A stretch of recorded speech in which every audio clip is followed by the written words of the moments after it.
Le professeur Olaf Blanc, qui est un neurochirurgien à l'hôpital cantonal de Genève, a fait une expérience en 2001. Il a, une expérience. Il opérait une malade plutôt, et c'est devenu après une expérience. Il a stimulé cette patiente dans la zone précise du gyrus angulaire entre le lobe temporal et pariétal droit, et il a vu que cette patiente lui disait « Je suis au-dessus de mon corps, je vois mon corps ».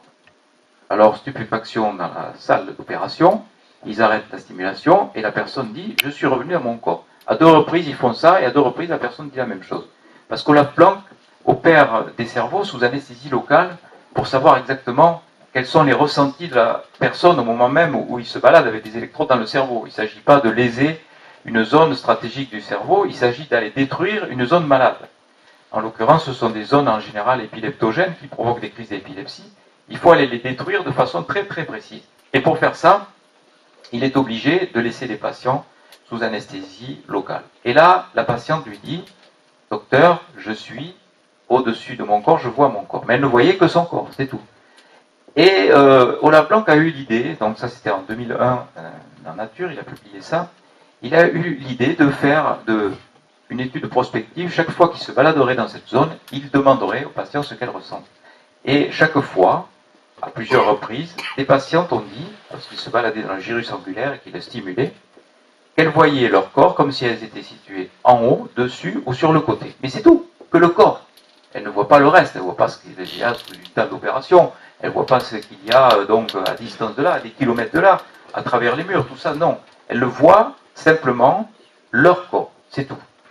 Et Olaf Blanc a fait ce raccourci trop facile, il a dit, voilà, j'ai trouvé, Eureka, dans les NDE, eh bien, on a une stimulation de cette zone du fait d'un manque d'oxygène, le gyrus angulaire est stimulé, et les gens ont l'impression de sortir de leur corps, mais ils ne sortent pas de leur corps. Mais non, pas du tout, puisqu'on a pu prouver que les gens avaient réellement vu des événements et des scènes qui se déroulaient à distance. Ça ne peut pas être du domaine de l'hallucination. Ça n'a rien à voir avec une hallucination. L'hallucination, c'est le raccourci facile pour essayer d'expliquer quelque chose qui n'est pas explicable par une stimulation quelconque, en l'occurrence la stimulation du gyrus angulaire qui donne la vision otoscopique externe de ce qui se passe donc en dehors du corps. Le docteur Dick de Ryder, qui est un Belge, a publié aussi en 2007, enfin c'est pas lui qui a publié, lui c'est un ORL, un chirurgien, et il a remarqué que lorsqu'il mettait ces petits stimulateurs pour corriger les acouphènes, les sifflements d'oreilles, eh bien, dans cette zone du gyrus angulaire, eh bien, il arrivait que des personnes avaient des ressentis bizarres, et là, en l'occurrence, c'était une personne qui disait être décalée par rapport à son corps, c'est tout. Elle ne disait pas qu'elle voyait son corps, mais elle disait qu'elle était décalée. Et là, il en a parlé autour de lui, il a fait un IRM à cette personne pour voir que c'était effectivement la zone du gyrus angulaire qui s'allumait. Et en fait, il en a tellement parlé que la presse s'est emparée du scoop et avait titré, alors là, une phrase complètement à côté de la plaque, on a photographié l'âme humaine. On n'avait rien photographié du tout. On avait photographié la zone du gyrus angulaire qui s'allumait lorsqu'on l'a stimulé. Vous voyez, ça n'a absolument rien à voir. Et j'insiste beaucoup là-dessus parce que c'est là-dessus que les détracteurs de ces expériences sont mal à l'aise lorsqu'on leur explique par A plus B que ça ne peut pas être une hallucination. Lorsque vous êtes assis devant moi cet après-midi, vous avez tout un tas de stimulations qui vous arrivent dans la zone du gyrus angulaire pour vous expliquer, pour vous dire dans quelle position votre corps est dans l'espace. Vous savez tout ça grâce à une série de récepteurs qui sont au niveau de la peau, qui sont au niveau des articulations, des tensorécepteurs, au niveau de toutes les articulations, des doigts, etc. Vous avez aussi un système dans l'oreille qui vous permet de, par un système de canaux semi-circulaires, savoir si vous êtes en haut, la tête en bas, tout ça.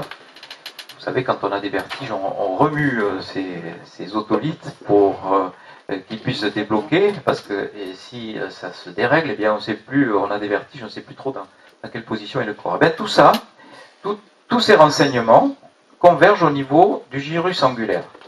Ça converge donc avec aussi des informations visuelles. Mais même si vous n'en avez pas les informations visuelles, si vous fermez vos yeux, vous savez très bien si vous avez les bras croisés, si vous êtes assis, si vous avez la tête en bas, etc. Vous savez tout ça, ça vous est renseigné ici. Et il y a aussi une afférence qui arrive ici au niveau du lobe occipital et l'aire visuelle qui peut vous donner l'image de votre corps. Si on vient vous stimuler cette zone avec une électrode, comme l'ont fait Penfield, Olaf Blank et Dick de Ryder, eh bien, vous allez avoir un court-circuit. Vous allez avoir un décalage dans le temps qui va se traduire par un décalage dans l'espace. Et vous allez avoir une impression de décalé avec, quelquefois, par le biais des relais mnésiques thalamiques, l'image qui va se projeter, mais qui n'a rien à voir avec l'image réelle. Vous allez avoir une image virtuelle de votre corps dans l'espace. Ça n'a rien à voir avec une sortie de corps. C'est complètement différent. Il faut bien différencier la vision otoscopique externe reproductible par la stimulation de cette zone et la sortie de corps de l'animation. Le matin, je vois ça, donc je connaissais le patient, j'étais pas très content de voir qu'on l'avait mis sous respirateur. Et je vais voir dans quel état neurologique il était. Bon, il était vraiment très loin, il était avec une mydriase, c'est-à-dire avec une pupille dilatée qui montre qu'il y a une souffrance cérébrale. Alors on est parti pour quelquefois des longues périodes de réanimation inutiles. Et je reçois une idée obsédante, on pourrait appeler ça comme ça, qui me dit, comme si on s'adressait à moi, il faut fouiller dans mon portefeuille. Alors j'étais embêté avec cette information, je demande à l'infirmière ses affaires, elle me donne tout sauf son portefeuille, et puis j'ai fini par dire, mais non, il me faut son portefeuille, quoi. Donc elle m'a regardé avec des yeux, qu'est-ce qu'il veut faire celui-là avec le portefeuille? Et en fait, dans son portefeuille, il y avait un papier qu'il avait écrit de sa main, en disant que si un jour il était sous respirateur, il fallait absolument le débrancher. Donc il est sûr que cette information a été primordiale pour nous pour prendre une décision de débranchement du respirateur et la famille. Et je pense que cette information, je ne suis pas allé la chercher tout seul. Je vous assure, j'ai jamais fouillé dans les portefeuilles des patients en réanimation. Et là, c'était vraiment obsédant. C'était une idée comme ça. Et on reçoit beaucoup de courriers en ce sens, Mario Beauregard, aussi, de gens qui ne sont pas forcément des soignants. Et notamment, ce phénomène télépathique pourrait arriver aussi, pourrait être émis par des gens qui sont en détresse. Notamment, ça arrive souvent entre les mamans et les enfants. Des mamans qui ressentent la détresse, quelquefois à des kilomètres de là, de leurs enfants, de façon très très très précise et à un temps où ils sont en détresse, quelquefois ça peut se passer à des kilomètres de là, et bien la maman est alertée par quelque chose. Exemple, cette dame qui m'écrit et qui épluchait ses patates dans la cuisine et qui n'avait aucune raison de pleurer, et qui pourtant se met à pleurer de façon incoercible. Et puis, il faut qu'elle appelle son fils, elle ne sait pas pourquoi. Elle n'avait aucune raison de l'appeler. Elle appelle son fils et on lui apprend l'autre bout qu'on vient de le prendre en ambulance, qu'il vient de faire un accident vasculaire cérébral. Et puis, il ne se remettra pas de cet accident vasculaire cérébral puisqu'il décédera quelques heures après. Et elle me dit, c'est lui qui m'a appelé par télépathie parce que chaque fois qu'il avait un problème, il le faisait par téléphone. Et là, il ne pouvait pas le faire par téléphone, donc il l'a fait par télépathie. Vous voyez que c'est quand même très important, une piste très importante qui mettrait finalement tout à fait en adéquation l'hypothèse du cerveau émetteur-récepteur de conscience, émetteur et récepteur, donc de cerveau à cerveau. Ça peut être aussi avec une conscience délocalisée, mais on verra dans un moment pourquoi. Sheldrak en a aussi parlé, il a parlé des champs morphogénétiques. Il disait que, il dit toujours que nous sommes baignés dans un champ où il y a donc des pensées universelles qui nous submergent et qui s'additionnent au fil du temps. C'est pour ça que nous serions capables, nous, de faire du vélo, d'apprendre à faire du vélo, par exemple, plus facilement que nos arrière-grands-parents. Et par contre, au point de vue informatique, pour se servir d'un ordinateur, eh bien, c'est beaucoup plus facile pour nos enfants que pour nous à cause de ça. Et ça explique aussi qu'il y ait des découvertes planétaires qui soient quasiment instantanées parce qu'il y a des cerveaux qui seraient capables de recueillir les informations plus facilement que les autres. Sheldrak a aussi montré les possibilités chez les animaux de ressentir les choses, l'arrivée de leur maître. Il a fait des expériences en mettant donc des animaux à distance et ils étaient alertés dès que la décision était prise par le cerveau de leur maître de revenir à la maison, avant même qu'il n'ait fait un seul geste. Donc ça montre bien qu'il y a quand même quelque chose à fouiller là-dessus en tant qu'émetteur-récepteur de conscience. Le cerveau émetteur-récepteur, vous voyez que ça fonctionnerait donc dans les deux sens aussi, avec possibilité de recueillir des informations, on pourrait l'appeler une supraconscience ou un champ akashique ou une unité divine, peu importe. En tout cas, une information qui arriverait et qui serait capable de nous parvenir dans notre récepteur de conscience, y compris donc pendant ces fameuses expériences de mort provisoire, où on serait capable de capter tout ça. Et ça marcherait aussi donc dans les intuitions, dans les prémonitions, en période de rêve, on pourrait recevoir des informations. Les médiums reçoivent des informations plus facilement que d'autres. Je pense qu'on doit plus ou moins tous être capables de ça, mais certains savent s'ouvrir spirituellement et recevoir des informations, et puis on doit être, il faut bien le reconnaître, assez inégaux, il n'y a pas de raison. On est bien inégaux au point de vue musculaire, on peut l'être aussi au point de vue médiumnité.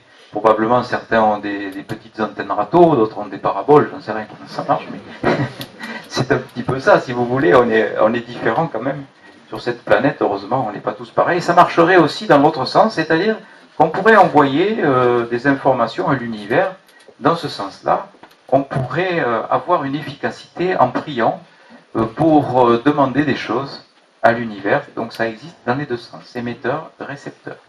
En tout cas, la prière a fait parler d'elle et elle a fait donc, elle a bien montré son efficacité. À Princeton, on a étudié ça de près.